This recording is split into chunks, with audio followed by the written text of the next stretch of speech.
So can a first-time buyer even get in a house right now? Look, I'm going to tell y'all straight. I had a conversation with let's see, how do I put this nicely? A connected person in Washington, D.C., who wanted to know what my number one concern was about the business right now. And I could not answer that succinctly because, frankly, we are at this very wild intersection in real estate right now of lawsuits and commission pressures and lack of supply and interest rates being up and consumer confidence being down and institutional buyers buying real estate and a lot of real estate agents who are not professional and don't know what's going on. And frankly, I was starting to get a little bit high blood pressure and stressed out just even saying it out loud.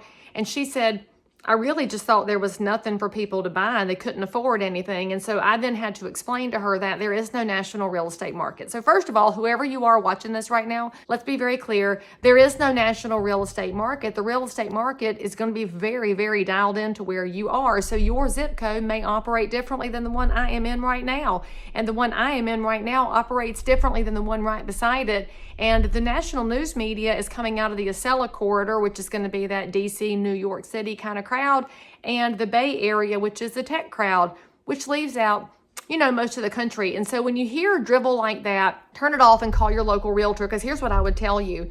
If you are thinking of buying a house in Cabarrus County, where I'm located here in North Carolina, 1B and 2Rs, right outside of Charlotte, but way cooler than Charlotte. We're way better.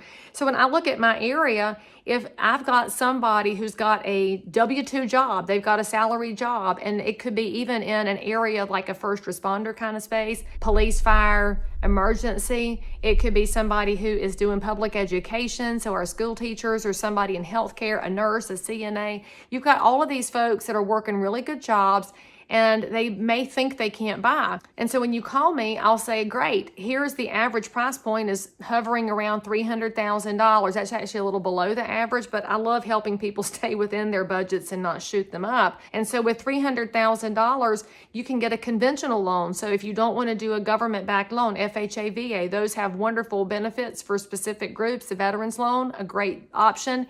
FHA gives you some other benefits as well, but for the purposes of ease, I chose to look at conventional loans, which are going to be around 5% down. And I know some banks have 0% down for doctors, and some have a 3% down conventional. So you don't have to blow me up in the comments with your specialties, because I know there's always an exception. Yay, real estate.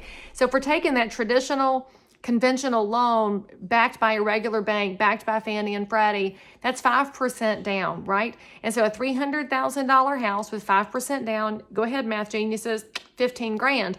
Now, if you fall under some certain guidelines, being here in the Charlotte market, in the Charlotte MSA, Metropolitan Statistical Area, there are extra programs out there, one of which Wells Fargo has a $10,000 forgivable home buyer grant. How about that? And so that 15 grand that you needed just got dropped by 10, and it's forgivable too. What? That's amazing. So now you got to come up with 5 grand. So how are you going to come up with 5 grand in a world that says you can't save?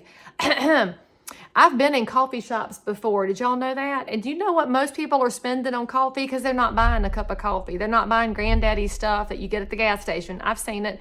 You're getting the frapped and whipped and this kind of special milk, because almonds don't make milk. If you didn't know that, it's almond juice. And so you've got almond juice, and then you're adding this flavor and this whip and all this other stuff, and suddenly that cup of coffee turns into an $8 adventure.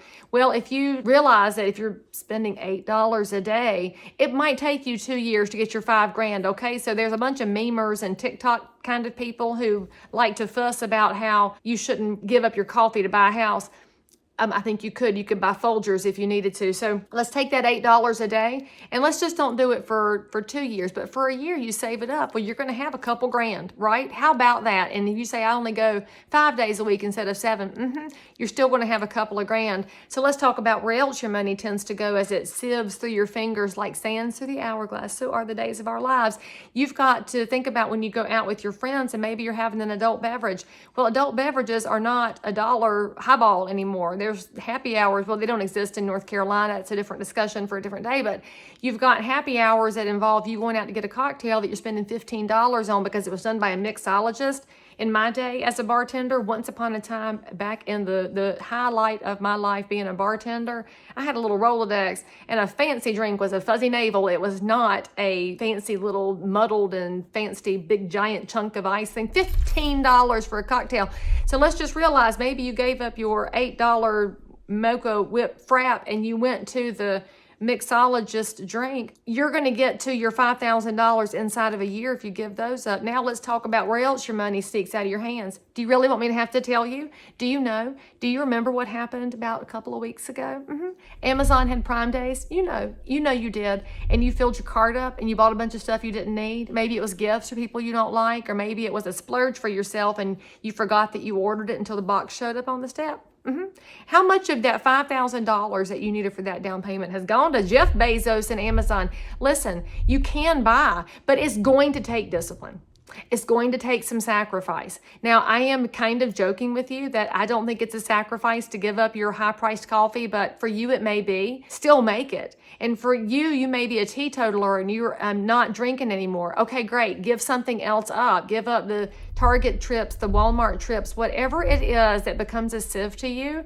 Call Amazon, or actually you can't call them, does you no good. Go to the website and take out your automated payment feature, y'all. If you would just have to walk over to your pocketbook and find your card before you pull the trigger, you would find yourself not spending so much. And then if you would take that money mentally or physically, go to the bank and put it over in another account, you're going to have your $5,000, and your local realtor, I'm going to help you figure out whether the Wells Fargo grant works for you, or maybe we need to look at the down payment assistance offered by Housing Finance Agency. There are so many options out there. I want to help you get into a property so that you can start somewhere. Now, here's the big asterisk I want to put on that.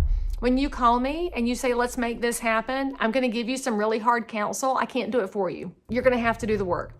You're going to have to make those choices because I can't make them for you. And then once you decide that this is your pathway and you're determined to have your own little piece of dirt, your own little corner of the American dream, I want you to remember that that dream might not be the perfect Barbie house right now. Y'all are all obsessed with the Barbie movie. I don't get it, but okay.